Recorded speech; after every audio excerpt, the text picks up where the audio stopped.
ভটিয়াপাৰৰ বিস্ফোৰণস্থলীত মুখ্যমন্ত্ৰী হিমন্ত বিশ্ব শৰ্মা। ভটিয়াপাৰৰ বনগাঁও বিদ্যালয়ৰ আশ্ৰয় শিবিৰত উপস্থিত মুখ্যমন্ত্ৰীগৰাকী। আশ্ৰয় শিবিৰৰ ক্ষতিগ্ৰস্ত পৰিয়ালসকলৰ সমস্যাৰ বুজ ল'লে মুখ্যমন্ত্ৰীগৰাকীয়ে। ক্ষতিগ্ৰস্ত পৰিয়ালক উপযুক্ত ক্ষতিপূৰণৰ আশ্বাস। পুনৰবাৰ জনাইছো, ভটিয়াপাৰৰ বিস্ফোৰণস্থলীত মুখ্যমন্ত্ৰী হিমন্ত বিশ্ব শৰ্মা। ভটিয়াপাৰৰ বনগাঁও বিদ্যালয়ৰ আশ্ৰয় শিবিৰত উপস্থিত মুখ্যমন্ত্ৰীগৰাকী। আশ্ৰয় শিবিৰৰ ক্ষতিগ্ৰস্ত পৰিয়ালসকলৰ সমস্যাৰ বুজ ল'লে মুখ্যমন্ত্ৰীগৰাকীয়ে। ক্ষতিগ্ৰস্ত পৰিয়ালক উপযুক্ত ক্ষতিপূৰণৰ আশ্বাস। যিটো ঘটনা হৈছে এই ঘটনাটো খুব চিন্তাজনক আৰু দিন যিমানে বাঢ়ি গৈছে মানুহৰ চিন্তাও সিমানে বাঢ়িছে আৰু আমাৰ যিটো প্ৰভাৱিত অঞ্চল সিও বাঢ়ি যোৱাৰো সম্ভাৱনা আছে।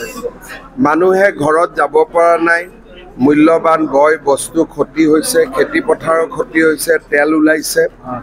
বিষয়টো ONGCয়ে নিশ্চিতভাৱে চিৰিয়াছলি ল'বই লাগিব। অহাকালি ৰাতিপুৱা মই হৰদীপ সিং পুৰীৰ লগতো কথা পাতিম, অইলৰ চেয়াৰমেনৰ লগতো কথা পাতিম আৰু দৰকাৰ হ'লে মই প্ৰধানমন্ত্ৰীৰ লগতো কথা পাতিম আৰু তেখেতসকলে বিষয়টোৰ পৰা কোনেও হাত এৰুৱাব নোৱাৰে। এনেকুৱা দুৰ্ঘটনা হৈ থাকিলে মানুহৰ শংকা বাঢ়িব আৰু মানুহেও এটা সময়ত ONGCক সহযোগিতা নকৰিব। সেইকাৰণে গোটেই বিষয়টোৰ ওপৰত মই নিজে আহিছোঁ, মই নিজে ৰাইজৰ লগত কথা পাতিছোঁ, ৰাইজৰ দুখৰ বুজ লৈছোঁ আৰু অহাকালিৰ পৰা মই চেষ্টা কৰিম আৰু আপোনালোককো সময়ে সময়ে আমি জনাই থাকিম যি ধৰণে ONGCয়ে ব্যৱস্থা লৈছে বা ল'ব খুজিছে। স্থানীয় বিধায়ক আমাৰ মন্ত্ৰী বিমল বৰাকো মই দায়িত্ব দিম, তেওঁ যাতে ইয়াত আহি থাকে, ৰণোজ পেগু ইয়াত আহি থাকিব। আমি দুখৰ সময়ত মানুহৰ লগত ৰাইজৰ লগত থিয় হৈ থাকিম আৰু সকলো প্ৰকাৰৰ সহায় আমি আগবঢ়াম। CMD আছে আৰু ডাইৰেক্টৰ ইচ্ছা আছে, তেখেত দুগৰাকীয়ে সম্পূৰ্ণ এটা অসমীয়া বিৰোধী নীতি তেওঁলোকে গ্ৰহণ কৰিছে, যাৰ পৰিপ্ৰেক্ষিততে ইয়াৰ পৰা প্ৰায় 2000 অসমীয়া বিষয়াত কেৱল ট্ৰান্সফাৰ কৰা হৈছে বাহিৰলৈ।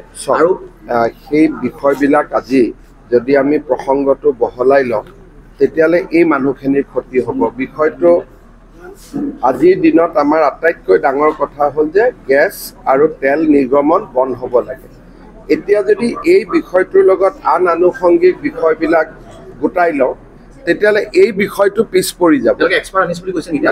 তেওঁলোকে কৈছে এক্সপাৰ্ট আনিছে, কিন্তু তেওঁলোকৰ লগত এইটো পৰ্যায়ত মই কথা পতাটো উচিত নহয়। মই ONGC চেয়াৰমেনৰ লগত কথা পতাটো দৰকাৰ। অহাকালি ৰাতিপুৱা মই তেওঁৰ লগত কথা পাতিম, তেওঁৰ পৰা গোটেইখিনি খবৰো ল'ম। ইয়াতে যিসকল বিষয় আছে তেওঁলোকে মোক কি ক'ব নক'ব সেইটো মই শুনি লাভ নাই। গতিকে যিখিনি শুনিব লাগিব কাগজত শুনিব লাগিব। গতিকে অহাকালিৰ পৰা আপোনালোককো মই জনাই থাকিম আৰু বিষয়টো মোৰ নজৰত থাকিব, হায়েষ্ট প্ৰায়ৰিটিত থাকিব, অগ্ৰাধিকাৰত থাকিব। দুখৰ সময়ত ৰাইজৰ লগত আমি থিয় হৈ থাকিম। এতিয়া যিসকলে মোৰ লগত কথা পাতিছে তেওঁলোক কিমান পৰ্যায়ৰ মানুহটো ময়ো নাজানো, কিন্তু তেখেতসকলে এটা কথাই কৈছে যে অলপমান পজিটিভ চাইন হৈছে। কিন্তু এই কথাটো ইয়াতে মই শুনি লাভ নাই, কাৰণ ৰাইজৰ মাজতো তেওঁলোকে ক'বই যে পজিটিভ হৈ আছে বুলি। কিন্তু আচল কথাখিনি অহাকালি ৰাতিপুৱা মই গোটেই খবৰ ল'ম আৰু বিষয়টোলৈ দৰকাৰ হ'লে মই প্ৰধানমন্ত্ৰীৰ লগত নিজে কথা পাতিম। এনে দুজন মানুহ মৃত্যু হৈছে আৰু তেওঁলোকৰ ক্ষতিপূৰণৰ ব্যৱস্থা এগৰাকী মানুহ এতিয়াও হস্পিটেল বেমাৰ হৈ আছে, এগৰাকী হাৰ্ট এটেকত মৃত্যু হৈছে। গোটেই খবৰখিনি আমি লৈছোঁ। ONGCয়েও কৰিব, ৰাজ্য চৰকাৰেও সহায় কৰিব, সেইটো লৈ আমি চিন্তা কৰাৰ প্ৰয়োজন নাই। কিন্তু মৃতজনকটো ঘূৰাই আনিব নোৱাৰোঁ, কিন্তু পৰিয়ালটোৰ দুখৰ সময়ত আমি পৰিয়ালটোৰ লগত থিয় হৈ থাকিম। ব্যক্তিগত প্ৰতিষ্ঠান এটাক দিয়াৰ অভিযোগ দিছে আমাৰ SK পেট্ৰ বুলি, আৰু তেওঁলোকৰ গেলেকীটো আগতে এনেকুৱা ঘটনা হৈছিল বুলি ৰাইজে কৈছে। এই বিষয়টো আমি তদন্তৰ আওতাত আনিম। খেতিপথাৰৰ পৰা আদি কৰি গোটেই ক্ষতিপূৰণখিনিৰ ব্যৱস্থা যিমান মানুহৰ ক্ষতি হৈছে আমি ক্ষতিপূৰণটো কৰিবই লাগিব। ৰাইজৰতো কোনো দোষ নাই।